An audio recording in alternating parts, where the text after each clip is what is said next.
రాష్ట్రానికి ప్రత్యేక హోదా కోసం పోరాడగలిగే ఏకైక ఎంపీ ఎవరైనా ఉన్నారంటే అది షర్మిలమ్మ గారని ప్రజలు విశ్వసిస్తున్నారు. దీనికోసం ప్రతి ఒక్కరు కూడా యువతే కాదు, ఎంతోమంది మేధావులు, అలాగే డాక్టర్లు, అలా ప్రతి ఒక్క సంఘం నుంచి కూడా షర్మిలమ్మ గారికి బహిరంగంగా కాకపోయినా లోపల నుంచైనా మేము బహిరంగంగా వస్తే ఈ ప్రభుత్వం మమ్మల్ని ఇబ్బంది పెడుతుంది, కాబట్టి మేము బహిరంగంగా రాలేము, లోపల నుంచైనా మీకు సపోర్ట్ చేసి ఖచ్చితంగా షర్మిలమ్మ గారిని గెలిపిస్తాము అని ప్రతి ఒక్కరు తెలుపుతున్నారు. ఎందుకంటే రాజశేఖర రెడ్డి గారి ముద్దు బిడ్డ ఈ కడప జిల్లాకి ఏదైనా చేయగలిగేదంటే ఒక షర్మిలమ్మ గారే. అది ప్లస్ మనకు ముస్లిం మైనార్టీలు అయితేనేమి, క్రైస్తవులు అయితేనేమి, వీరందరూ కూడా ఒకటే మాట చెప్తున్నారు, కాంగ్రెస్ పార్టీ కేంద్రంలో అధికారంలోకి వస్తేనే తిరిగి రాష్ట్రం కానీ దేశం కానీ సుభిక్షంగా ఉంటుంది.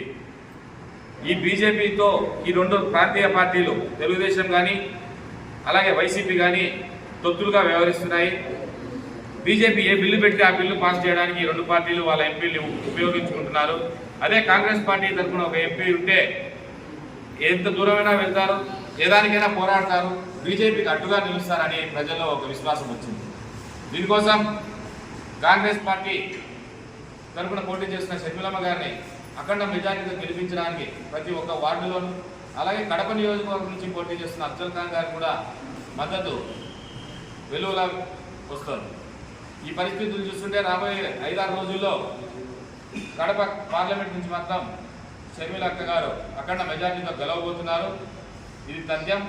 అలాగే కడప పార్లమెంట్ పరిధిలో ఉన్న కడప అసెంబ్లీ కూడా ఖచ్చితంగా అఫ్జల్ ఖాన్ అన్న గారు గెలిచే పరిస్థితి ఉంది. ముఖ్యంగా పార్టీలో చేరే ప్రతి ఒక్క కార్యకర్తకు తగిన న్యాయం జరగాలంటే అది ఒక కాంగ్రెస్ పార్టీలోనే అని తెలుపుకుంటూ, కాంగ్రెస్ పార్టీ ప్రజలకు మేలు చేసే పార్టీ, 135 ఏళ్ల చరిత్ర కలిగిన పార్టీ.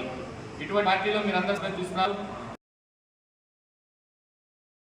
అంతేగాని పార్టీలో చేరాము, పార్టీలో ఊరికేదో పడినది. కాబట్టి ప్రజలకు కూడా చెప్పేదంటే మీ రాజకీయ భవిష్యత్తు ఇస్తారు,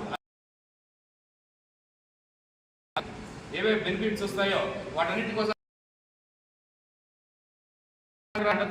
మనమందరం కూడా రాజకీయంగా